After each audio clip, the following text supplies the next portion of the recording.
नाजरीन, यूएसए ज्यादा पावरफुल है या चाइना? चलें आज आपको इसके बारे में बताते हैं। देखिए, बहुत से फैक्टर्स हैं जो आपके पावर को डिफाइन करते हैं। अ, ज्यादातर जो उनमें से फैक्टर्स हैं उनमें यूएसए लीड कर रहा है, तो इस वजह से हम कह सकते हैं कि यूएसए फिलहाल ज्यादा पावरफुल है चाइना की निस्बत। लेकिन ये कहने का हरगिज मतलब ये नहीं है कि चाइना कमजोर है। चाइना भी बहुत ही ज्यादा ताकतवर है। और अमेरिका के टक्कर का जो कंट्री है ना, वो हम आप समझे कि फिलहाल इस कंटेम्प्रेरी वर्ल्ड में सिर्फ चाइना है।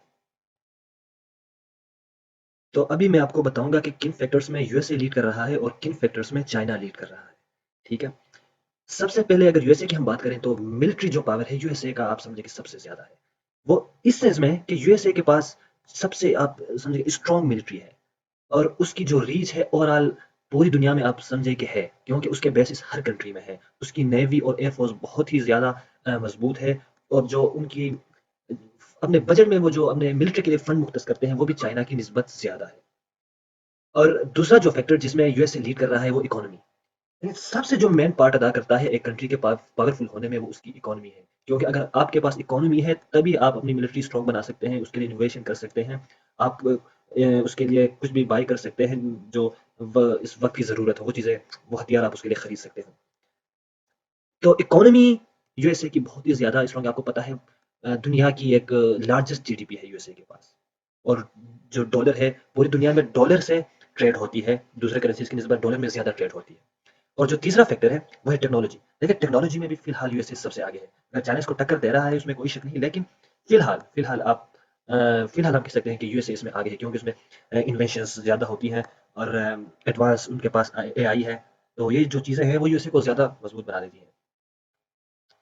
अब जो चौथा फैक्टर है वो है यूएसए का ग्लोबल इन्फ्लुएंस। आपको पता है कि शायद ही कोई ऐसे कंट्रीज होंगे जिनमें जिनकी पॉलिटिक्स में या दूसरे मामलात में यूएसए का इंटरफेरेंस ना हो। तो सारे कंट्रीज में इसका इंटरफेरेंस है, सियासत में भी, हर चीज़ में है। और इस बेस पे ये कई कंट्रीज को, जो अंडर डेवलप्ड कंट्रीज हैं, जो डेवलपिंग कंट्रीज हैं, उनको आप समझ के कंट्रोल भी करता है। और उसके साथ साथ इसके अलायंस ऐसे कंट्रीज के साथ हैं जिनके बेस पर ये जो इनके इसके कंपिटिटर्स होते हैं, उसमें चाइना जो है, इसको ये पीछे छोड़ता है इस मामले में। ये नेटो का भी मेंबर है, ठीक है, जिसमें जापान भी है, साउथ कोरिया भी है, और यूरोपीय यूनियन वगैरह वो सारे उसमें आते हैं। तो इस तरह से भी एक बैलेंस ऑफ पावर, आप समझे, उसको बरकरार रखने के लिए, बरकरार बल्कि ज्यादा रखने के लिए, ये सारी चीजें ये करता रहा है। और जो एक और फैक्टर है वो है एनर्जी। एनर्जी में भी यूएसए की कोई मिसाल नहीं है। इसके पास लार्जली जो है वो एनर्जी, ये यूएसए जो है ये इंडिपेंडेंट है एनर्जी के मामले में। अब बारी आती है चाइना की। कौन से ऐसे फैक्टर्स हैं जिनमें चाइना की कोई सानी नहीं है, जिनमें चाइना सबसे ज्यादा आगे है? तो इसकी अगर हम बात करें तो सबसे पहले जो आती है वो चाइना की पॉपुलेशन है। Population and man power.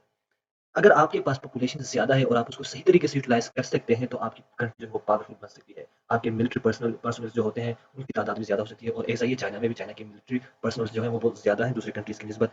और चाइना में कोई भी शख्स बेकार नहीं है। कोई कुछ ना कुछ तो करता ही रहता है कि जिससे कंट्री को फ़ायदा होता है। तो इस फैक्टर में चाइना लीड कर रहा है। दूसरा जो फैक्टर है जिसमें चाइना लीड करता है वो है मैन्युफैक्चरिंग।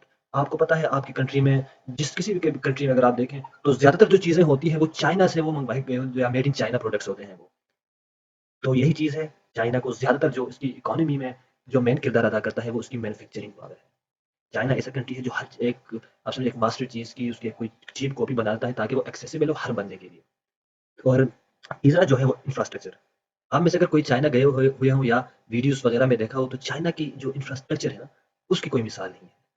बस बंदा दंग रह जाता है। उसकी जो उधर जाके आते हैं ना, वो खुद भी, आपने या कहीं उनसे सुना होगा, वो खुद आपको बयान करेंगे कि चाइना का जो इंफ्रास्ट्रक्चर है वो किस लेवल का है, नेक्स्ट लेवल का है। उसका उसके लेवल का पूरी दुनिया में कोई नहीं है। उसके अलावा अगर हम बात करें तो जो रीजनल पावर है ना, अपने एयर के जो डोमिनेंस और कंट्रोल चाइना की है ना, वो किसी और कंट्री की उस तरह से नहीं है। एशिया में खुसूसन चाइना का बहुत ही ज़्यादा रोल रहा है और बहुत ही ज़्यादा इसकी डोमिनेंसी है। उसके अलावा अगर हम बात करें तो जो एक लॉन्ग टर्म ग्रोथ स्ट्रेटेजी जो है ना, वो चाइना की बहुत ही अच्छी है। अब देखना ये होगा कि इन नियर फ्यूचर क्या चाइना जो है वो यूएसए से आगे निकल सकता है या नहीं। आपको क्या लगता है, आप बताएं आप लोग।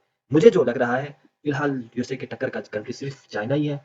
और इन नियर फ्यूचर मुझे ये भी लग रहा है कि अगर इसी पेस से ये तरक्की करते जाएंगे, अपने टेक्नोलॉजी को मजीद एडवांस करते जाएंगे, इकोनॉमी को मजीद बूस्ट करते जाएंगे, तो यूएसए को ये बहुत ही नियर फ्यूचर में ये पीछे छोड़ेंगे। आप अपनी राय दीजिएगा।